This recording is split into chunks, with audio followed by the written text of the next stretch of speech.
Welcome to Straight Line MTB, and today we're talking about a sleek beast that wants to go fast even when it's standing here sitting begging to go for a ride. Welcome back to Straight Line MTB, and if you're a current subscriber, thank you so much for all the support. And if you are new to our channel, we appreciate you and dropping by and checking out our awesome content.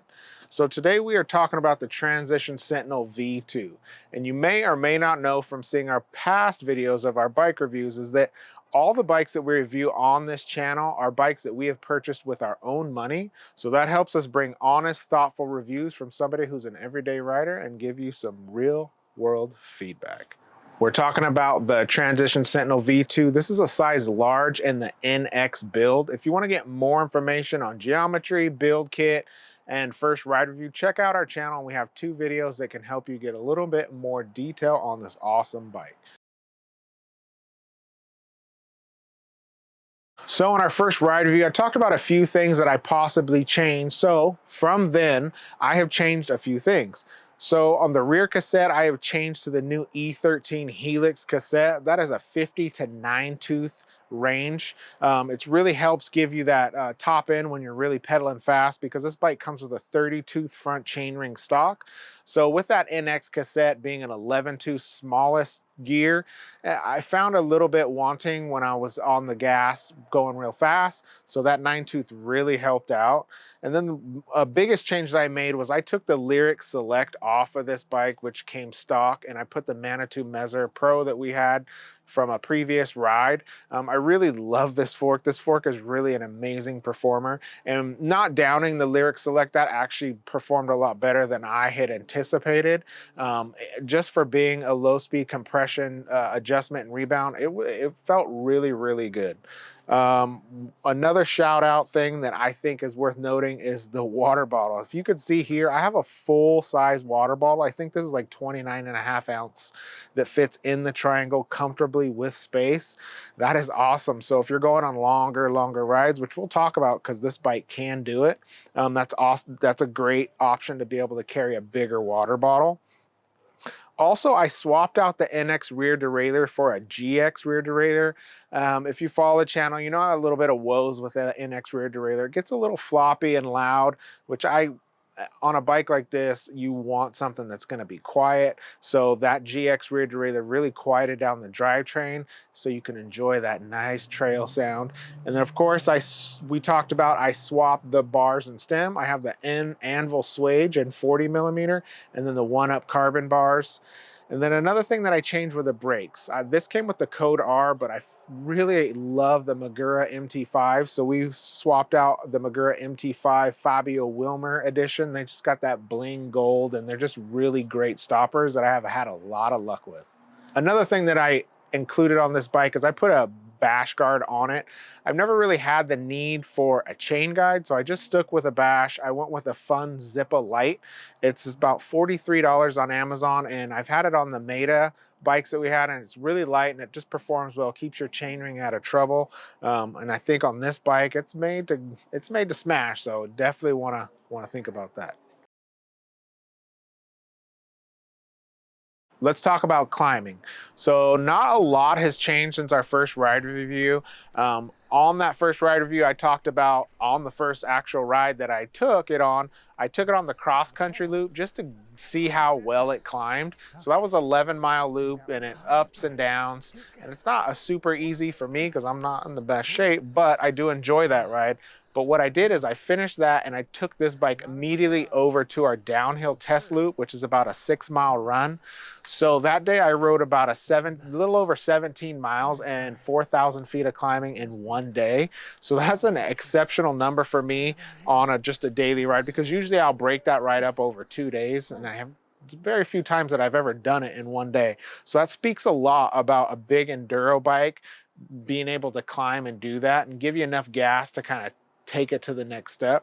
So on the climbs and the technical sections and the rocky, rooty, slick areas, all enduro bikes that we've ridden just have vast amounts of traction, and no exception here with the Transition Sentinel V2. This bike was able to find traction everywhere. I didn't have any issue. But it does have the longer wheelbase. So of course, just like those bikes, if you're in the twisty, tight, where you have to maneuver a bit in the ups, you'll have to think a little bit ahead because it is a longer bike. But I will say that 63.6-degree head tube angle, super, super slack. It wasn't as much of a handful as I thought it would be. This bike feels very maneuverable, and I think it has to do with some of its light weight. This bike, as you see, it is 33.5 pounds, which is pretty light for the build. It's not the lightest build. So this bike, it was awesome on the climbs. It had a little bit of pedal bob, but nothing bad. I think you kind of grow to expect that from an enduro bike, that it's going to have a little bit of suspension movement. But I would wipe that off the slate because this bike climbs so well. It rivaled some of the other smaller travel bikes that I've ridden, and I was very surprised and happy because, hey, I'm a big boy and I climb and I don't want to suffer too much. And now off to the downhill, the favorite part of the program. How does the Sentinel perform on the downhills? And again, I'm going to reference the first ride review, and not a lot has changed there. This bike on the flat, just berms with jumps. This bike, I think, is the most fun section for this bike because it is so poppy. You would not think a bike this big would want to jump and play as much as it does. This thing, you just tell it where you want it to go and it will do it. You want to pop, you want to throw a little whip here and there and just pop off little rocks. This bike is all down for the show. This thing was such a blast to ride. It really reminded me similar to some of the shorter travel 29ers we're riding. I mean, not quite there, but definitely just a bike that wants to play on the downhills.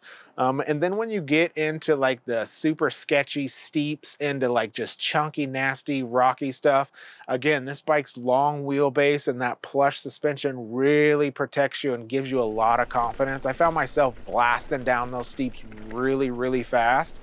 And then on a few of the sections on our trail, you will smash down real fast and there'll be some hairpin turns. That's another place where this bike performed really well. It was that maneuverability on the flats and the poppiness really allowed you to kind of just take it around those corners and flip it around. I'm not the best cornerer, but I was finding myself being able to clear those corners a lot better than I was on some of the other bigger bikes that we have ridden. So that was amazing because it helps you go a little faster and kind of beat some of those personal bests that you may try to be chasing on your trails. So now getting into like the loose, nasty black diamond trail on our downhill loop. Again, not a lot has changed from our first ride review.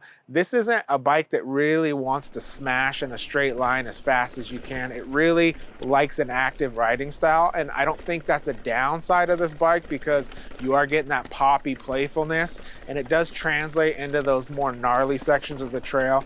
I mean, this is a bike where you're not just gonna want to point and shoot. You're gonna want to enjoy the ride and kind of pump and pop and jump over some of those big nasty rocks instead of just plowing right through them. Not a downfall because oftentimes I found myself going a little bit faster doing that, missing those big obstacles that might slow you down if you go over them and then just kind of hop over them and then twist and pump around. So it was actually, it changed that trail a little bit because I've ridden it so much. It gave me a new vision on this bike for those trails, but it still has that long travel to protect you if you make a bad move. It's there to help you out. And then something else that I addressed in the first ride review is that like on the flat sections where you're kind of going downhill, maybe it's not the steepest section, maybe more of a flat. I felt that this bike wasn't as snappy as some of the other bikes that we have ridden. And that is one of the reasons that I changed to that Helix cassette with that 9-tooth to give me a little bit more high end when I'm on the gas pedaling. It did help a lot, but I think it's down to what one of our commenters said is the heavy, slow rolling tire. So it has the Assegai up front and the DHR2 in the back. Those are not the fastest rolling tires. I did not opt to change them because I really, especially right now in the winter, really appreciated all that grip. And I didn't find it a big issue, especially once I changed that cassette. So if you guys are looking at the X01 or the GX build with the 10 to 52 tooth, you may not run into that problem. And then I also possibly thought about changing the front chainring to a 32, but on the climbs, I started to appreciate that 32. So I left it on there for now.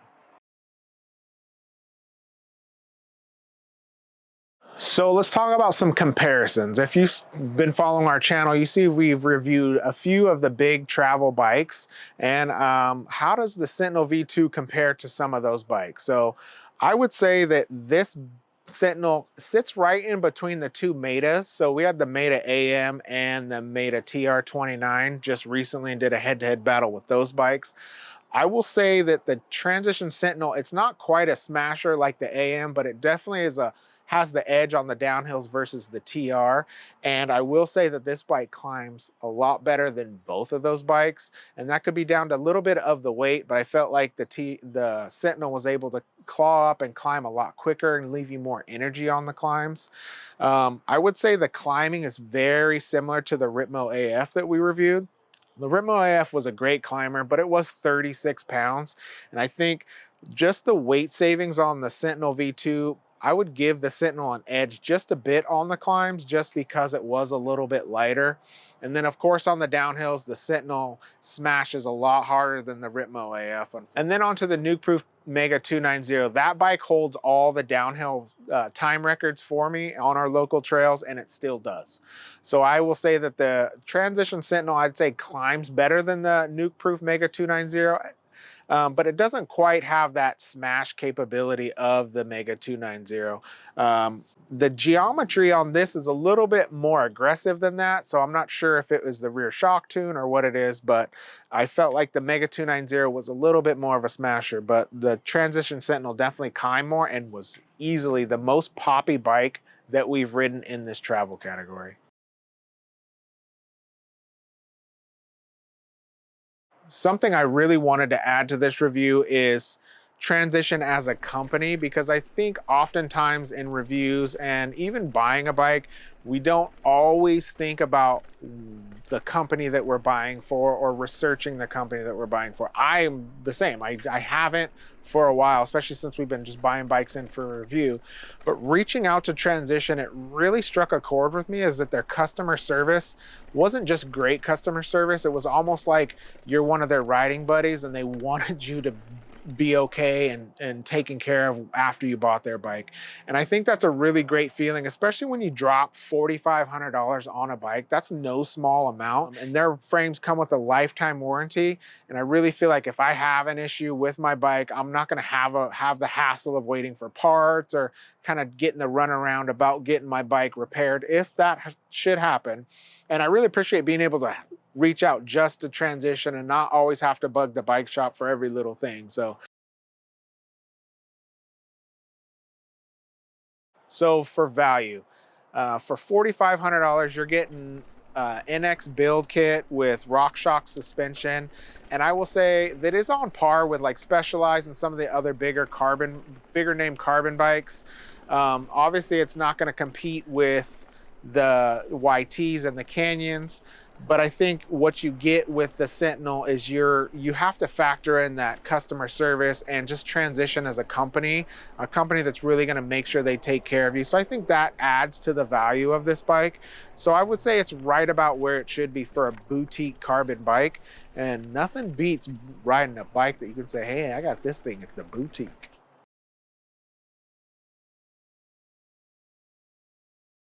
All right, so who is the Transition Sentinel bike for? I would recommend this bike to anybody who has aggressive trails or just wants a big bike that can climb. This bike can climb really, really well. And like I said, it's probably the best climbing bike that we have reviewed in this travel category. And it's not going to hold you back on the downhills. It can handle some real big, gnarly lines. So if you're the type that wants to go to the bike park, but also has to hit some cross-country trails, and you can only have one bike, I would invest in this bike because it is really capable on a vast amount of trails. I really feel like it's a jack of all trades. It can handle so much more than I can give than I can offer this bike.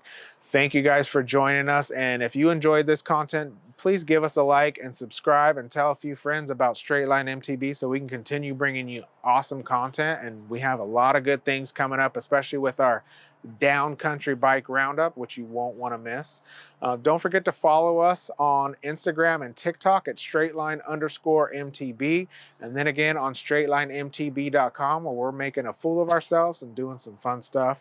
If you guys have any questions, comments, or anything to add about this bike that I may have missed, please leave us a comment below, and we'd love to see your feedback. And then once again, thank you so much for joining us, and we will check you on the next review.